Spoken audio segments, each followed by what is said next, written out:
demander à Dieu qu'il protège notre peuple et qu'il éclaire tous ses dirigeants. La masse qui nous attend demain, cette masse demande autre chose que le bien de vote aujourd'hui. C'est le pain, c'est le progrès. Il faut que nous puissions construire cette nation. Frantz Fanon ne disait-il pas que l'Afrique a la forme d'un revolver dont la gâchette est placée au Zaïre? Car la libération du Zaïre représente la possibilité pour tous les autres pays d'Afrique de pouvoir enfin se développer. Qu'en dépit de complots visant sa déstabilisation et sa balkanisation, la République démocratique du Congo demeure unie dans ses frontières de 1960.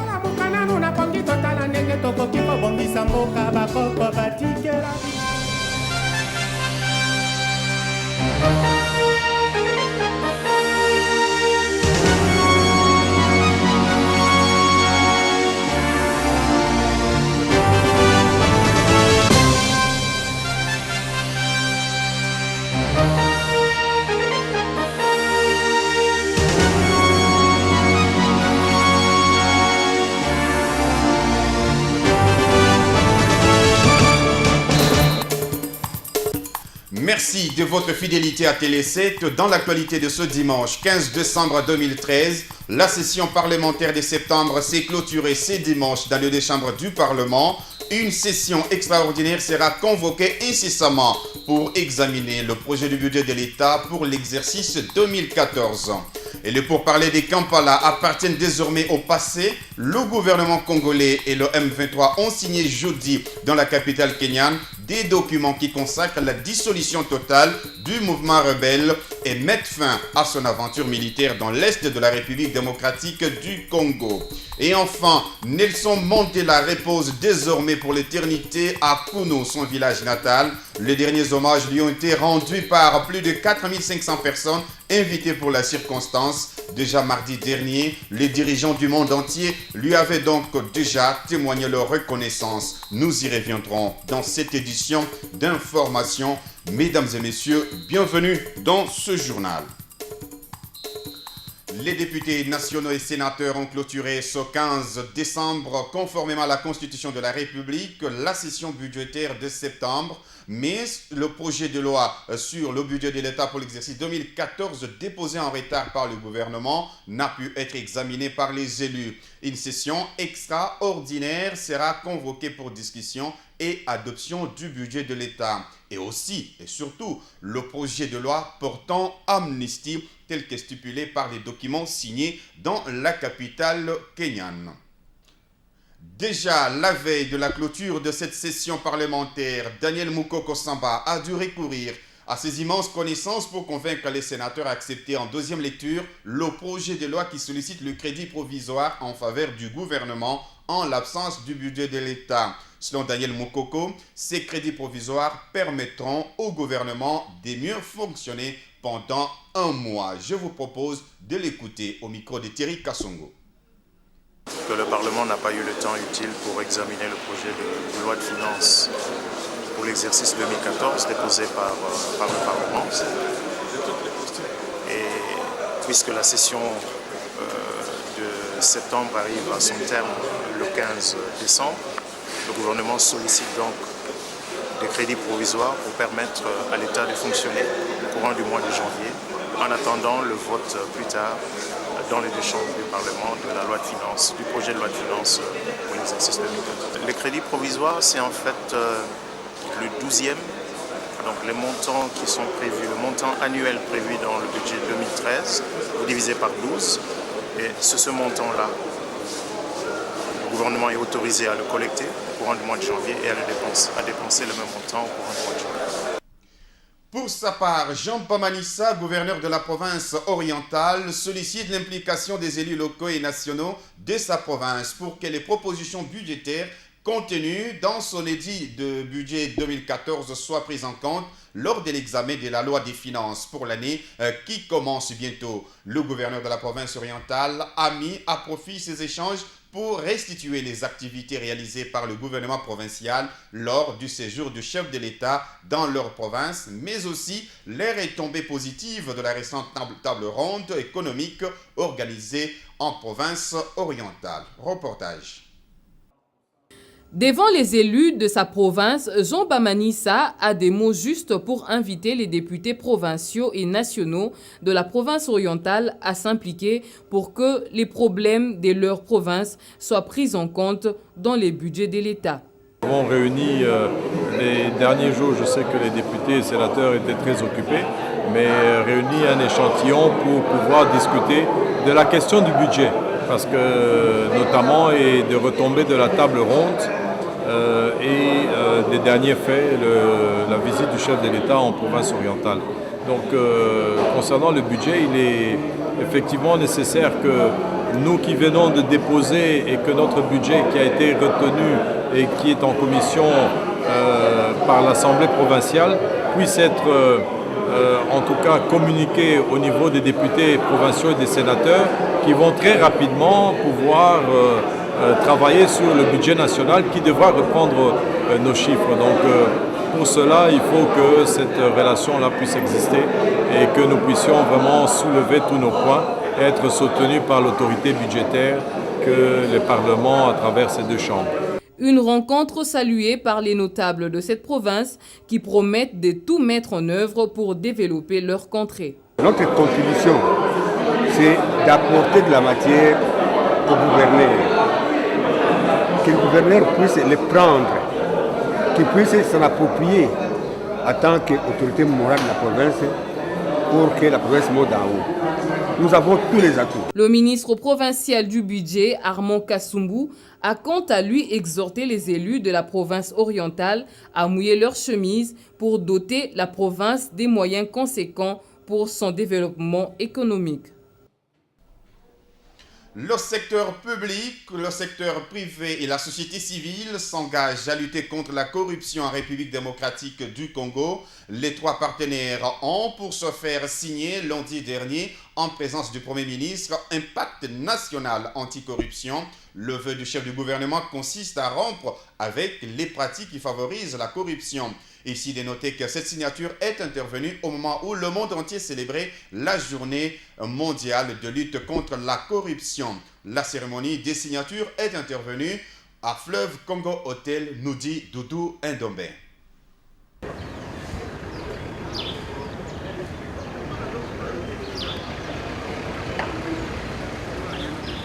Ce pacte qui traduit l'engagement de tous les partenaires à vouloir combattre ces fléaux qui empêchent le développement économique et social des États, à savoir la corruption. Le gouvernement, les secteurs privés et la société civile se décident de travailler en étroite collaboration pour relever ce défi. Ceci pour une durée indéterminée. Tous les 2 ans, ce pacte sera évalué par les parties prenantes. L'évaluation sera faite par un organisme indépendant. L'objectif est d'éradiquer la corruption dans tous les secteurs et sous toutes ses formes. Le gouvernement est plus que déterminé à éradiquer la corruption dans notre pays. À cette fin, plusieurs mesures ont été prises en vue de renforcer la lutte contre ce phénomène. L'élaboration du pacte national de lutte contre la corruption qui est parmi tant d'autres l'une des mesures prises par le gouvernement dans ce cadre. Matata Ponyo, Premier ministre, qui a toujours prôné la rupture avec les anciennes pratiques, insiste. Et je tiens à le répéter ici. La lutte contre la fraude, la lutte contre la corruption ne peut pas nous être imposée de l'extérieur. La bonne gouvernance, la bonne manière de gérer les fonds publics constitue une condition sine qua non pour le progrès des nations. Aucun pays au monde ne peut se développer avec la mauvaise gouvernance. Tout comme d'ailleurs, aucune entreprise privée, aucune famille privée ne peut prospérer en gérant très mal ses richesses, ses revenus. Ce pacte est issu des assises du Forum national sur la lutte contre la corruption tenu à Kinshasa en décembre 2009. Dans un autre chapitre, vous le savez peut-être déjà, le gouvernement congolais et le M23 ont signé jeudi à Nairobi et pas à Kampala 3 documents qui consacrent la fin des pourparlers entamés à Kampala depuis 2012. À travers ces documents signés de manière séparée, les deux parties s'engagent à mettre fin au conflit dans l'est de la République démocratique du Congo. Le gouvernement s'en tire plutôt bien, d'autant plus que l'ex-rébellion n'aura obtenu ni l'accord de paix, ni l'amnistie générale en faveur de ces cadres recherchés par la justice congolaise et la justice internationale. Et du côté du gouvernement, on s'est dit bien sûr prendre acte de la dissolution du M23, mais aussi de la fin des pourparlers de Kampala. C'est une belle victoire diplomatique pour notre pays, devait préciser Lambert Mende Malanga vendredi devant quelques chevaliers de la plume. Le porte-parole du gouvernement n'a pas manqué de calmer les esprits sur l'éventuelle révision des frontières héritées de la colonisation. Il a exhorté les Congolais à faire confiance aux institutions de la République. Lambert Mende Malanga l'a dit au cours d'une conférence de presse en son cabinet de travail. En voici un extrait. C'est un ouf de soulagement, la fin d'un cauchemar où les négociations de Kampala appartiennent désormais à l'histoire. C'est le porte-parole du gouvernement, Lambert Mende, qui annonce avec satisfaction la fin de ces pourparlers. Le M23 n'est plus un groupe armé. Le M23 confirme qu'il renonce à sa rébellion. Le M23 convient que pour bénéficier de l'amnistie, chaque membre du M23 devra personnellement s'engager par écrit à s'abstenir de manière permanente d'utiliser des armes ou de participer à un mouvement insurrectionnel pour assurer le succès de quelque revendication. Toute violation de cet engagement rendra automatiquement l'amnistie accordée nulle et non avenue et privera celui qui aura commis cette violation du droit à toute future amnistie. Le M23 s'engage à suivre et à mettre en œuvre les dispositions transitoires de sécurité. Les dispositions transitoires de sécurité dont les détails seront déterminés par l'annexe A proposée, ainsi développée pour refléter les changements de situation sur terrain, y compris le fait que les ex-combattants du M23 ont fui en Ouganda et y ont été reçus. Le gouvernement de la RDC, représenté par son ministre des Affaires étrangères, prend acte de cette décision et promet. Le gouvernement s'engage à respecter et à appliquer les dispositions transitoires de sécurité. Les dispositions transitoires de sécurité incluront le cantonnement, le désarmement, la démobilisation et la réinsertion sociale des ex-combattants du M23 tels que détaillés dans l'annexe A, et dont la mise en œuvre sera adaptée à l'évolution de la situation sur terrain, y compris le fait que les ex-combattants du M23 ont fui en Ouganda et y ont été reçus. Les présidents de la SADC et de la CIRGEL saluent l'aboutissement heureux de ces pourparlers de Kampala. Nous saluons la conclusion des pourparlers de Kampala et félicitons les parties pour ce résultat. Nous les encourageons à remplir leurs engagements.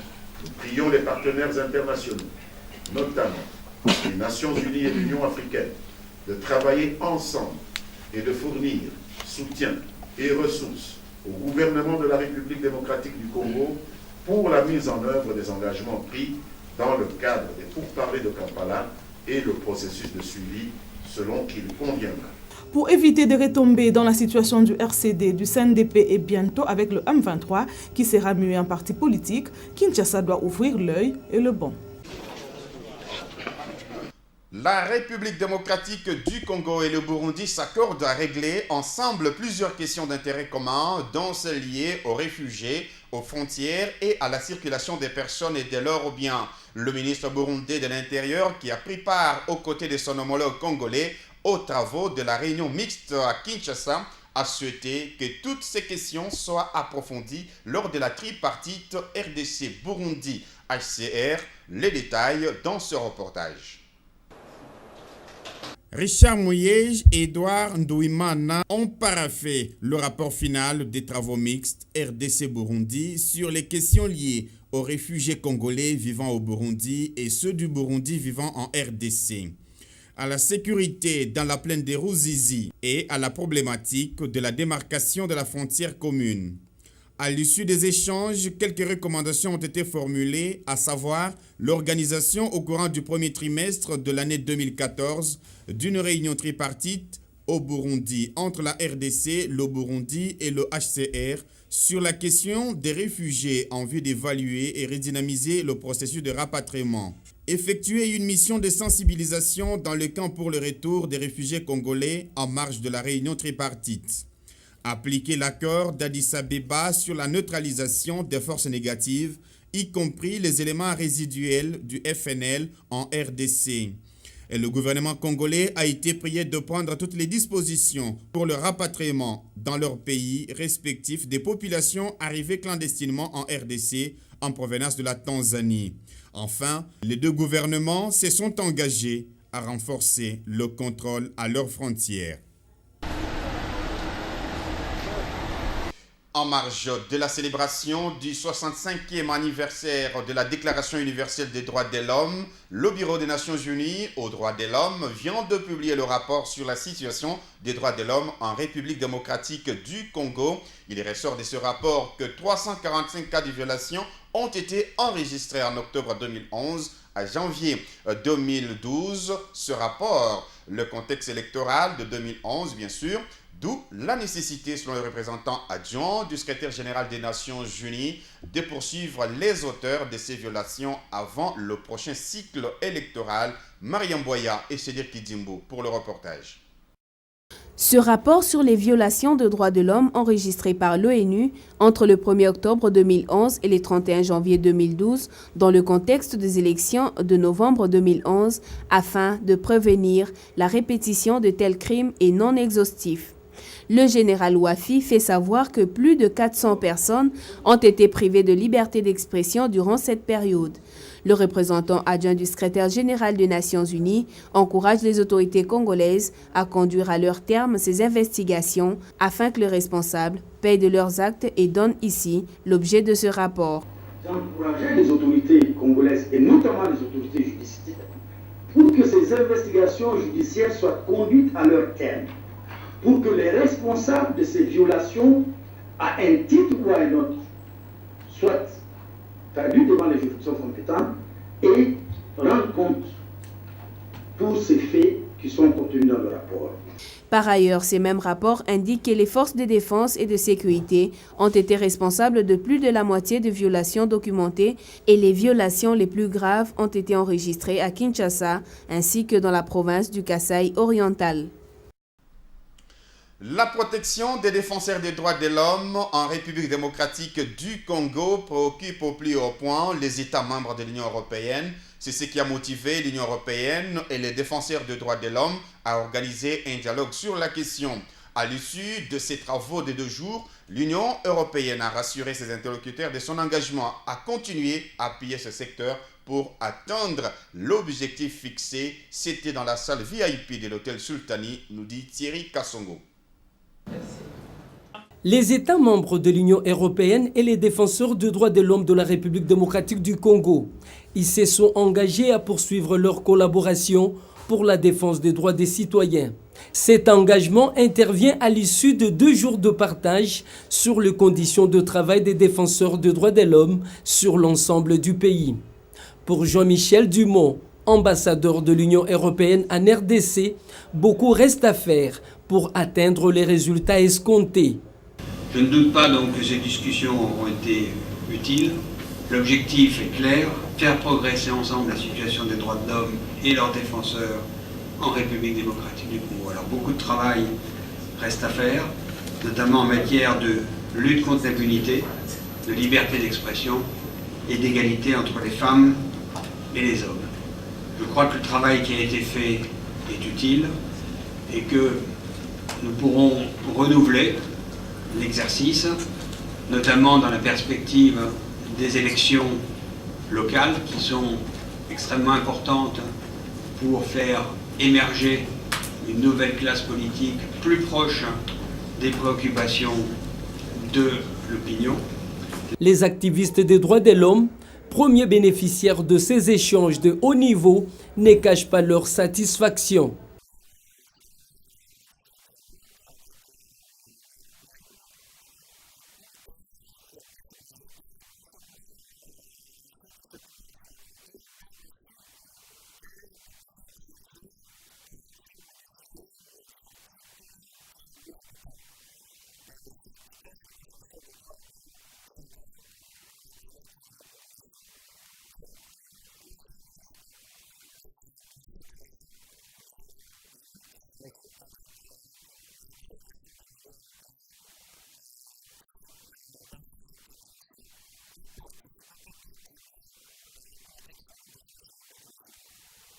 D'autres rencontres sont prévues avec les décideurs politiques et le partenaire intervenant dans les secteurs en vue d'améliorer les conditions des activistes des droits de l'homme.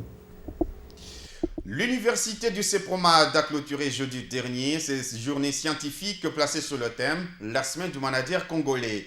Plusieurs exposés ont marqué cette cérémonie et parmi les intervenants, le directeur général du groupe Mediaset qui s'est étendu sur la question liée aux mutations et le professeur Abemba dont l'exposé a porté sur la balkanisation et l'anéantisme. Suivez bien sûr ce reportage d'Ebi Jumboyi et Pati Alouma. La cour de l'université gros de monde, malgré la pluie torrentielle qui s'abat sur la capitale. À la tribune, une meute de professeurs d'université. Tous sont venus dire leur soutien à l'université du CEPROMAD et son promoteur, le député national Oscar Nsaman Olutu.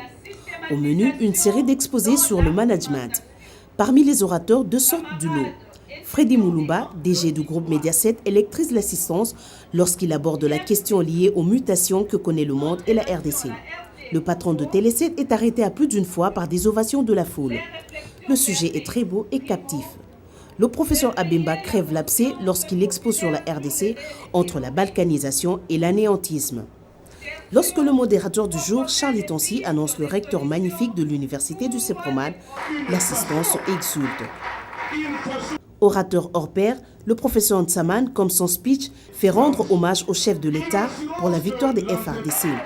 Il loue la clairvoyance de son mentor Antoine Gizenga. Pour clore, il exhorte les jeunes Congolais à faire confiance à son établissement. Il appelle chacun des Congolais à rechercher l'excellence, une vertu incarnée par le leadership.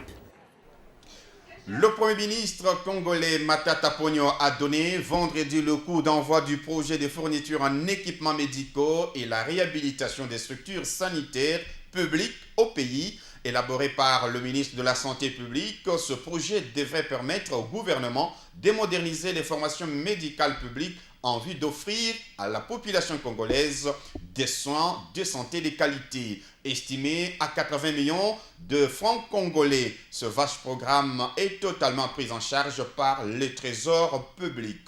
Suivez ce reportage de Nadine Maïfouila et Pati Alouma.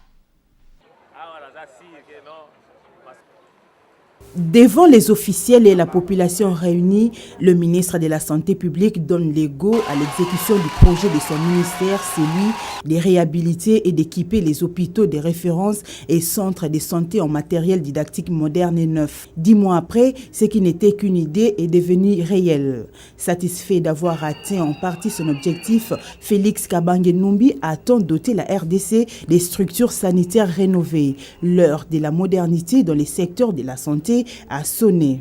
Chaque mois, il y aura des hôpitaux qui seront inaugurés maintenant en équipement parce qu'on va continuer à réhabiliter, on va équiper et la dotation des médicaments se fera progressivement. Pour le chef du gouvernement présent à la cérémonie, ces projets financés totalement par les trésors publics n'est qu'une première étape. S'en suivront bien d'autres car la santé et l'éducation sont des éléments de base qui assurent l'avenir d'une nation. Il ne s'agit pas des équipements des standards inférieurs que nous avons achetés. Nous avons recouru à une structure des Nations Unies très spécialisée dans le domaine, l'UNICEF, qui nous a donc permis de financer un premier programme de 30 millions de dollars sur ressources du Trésor public pour pouvoir non seulement réhabiliter les centres de santé, réhabiliter les hôpitaux, mais les équiper avec des outils performants qui répondent aux exigences internationales. Mener à bien ces projets de modernisation des hôpitaux de référence et centres de santé permettra aux Congolais de bénéficier de soins de santé de qualité. Passé l'ego, Augustin Matata Ponyo ne pouvait pas repartir sans poser un acte de générosité en faveur des malades internés dans cet hôpital de référence de Kisenso. Un lot de vivres leur a été remis pour leur permettre de bien passer les fêtes de fin d'année. Après Kisenso, l'équipe gouvernementale accompagnée des différents partenaires a à tour visité la salle d'échantillons, notamment la salle d'imagerie et de dialyse de la clinique Ngalema et l'entrepôt des équipements de l'UNICEF dans la commune de la Gombe. Je le dis dans le sommaire de ce journal, Mandela repose pour l'éternité dans son village La République sud-africaine a donc rendu un dernier hommage à Nelson Mandela. Nous revenons bien sûr sur la journée de mardi dernier au stade de Soccer City de Soweto. Plus d'une centaine de chefs d'État, dont Joseph Kabila Kabange, Barack Obama des États-Unis, François Hollande de la République française et Denis Sassou Nguesso du Congo-Brazzaville, et des gouvernements ont fait le déplacement de Johannesburg pour honorer la mémoire de cette icône de la lutte contre le racisme. Suivez. Des images inédites pour une personnalité exceptionnelle au grand stade de Soweto. Nelson Mandela aura drainé une foule nombreuse comme jamais dans l'histoire moderne de l'humanité. Une mobilisation à la hauteur de l'événement. Toujours charismatique, Barack Obama salue la mémoire d'une personnalité aux qualités exceptionnelles.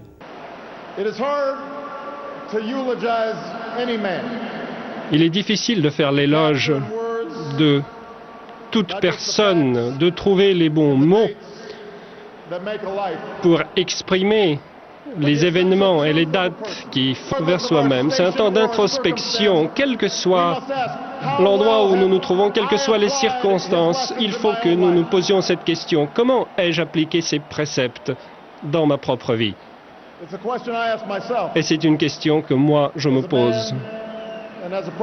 Je me la pose en tant qu'homme et aussi en tant que président. Un discours largement salué par l'assistance visiblement attentionnée.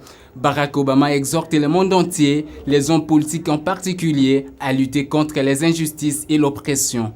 La RDC est représentée par son chef de l'État, Joseph Kabila, qui lui aussi a pris part à côté de ses homologues venus des 4 coins du monde. Cette cérémonie est la première étape d'une série d'activités commémoratives qui s'étendent jusqu'au dimanche prochain. L'inhumation du héros de la nation arc-en-ciel aura lieu le 15 décembre dans son village natal de Kounou, dans les Caps orientales. La République démocratique du Congo, comme plusieurs nations, a elle aussi rendu un dernier hommage à Nelson Mandela. Une messe de suffrage a été dite en la mémoire de cet homme, aujourd'hui considéré comme patrimoine commun, à la cathédrale Notre-Dame de Lingwala, en présence des présidents de les chambres du Parlement, du gouverneur de la ville-province de Kinshasa et de toutes les forces vives de Kinshasa. Thierry Kassongo-Moyumba pour le reportage.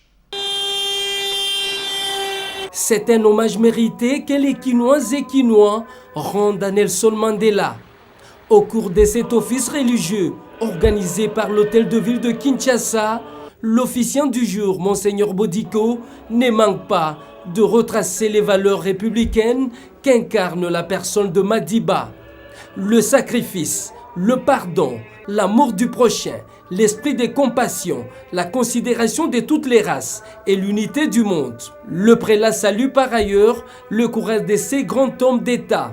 Finalement, je me suis posé la question de savoir, à la lumière de l'évangile que nous venons d'entendre, en quoi Mandela est grand. Qu'est-ce que c'est être grand? En quoi Mandela, comme le Christ, est modèle de grandeur.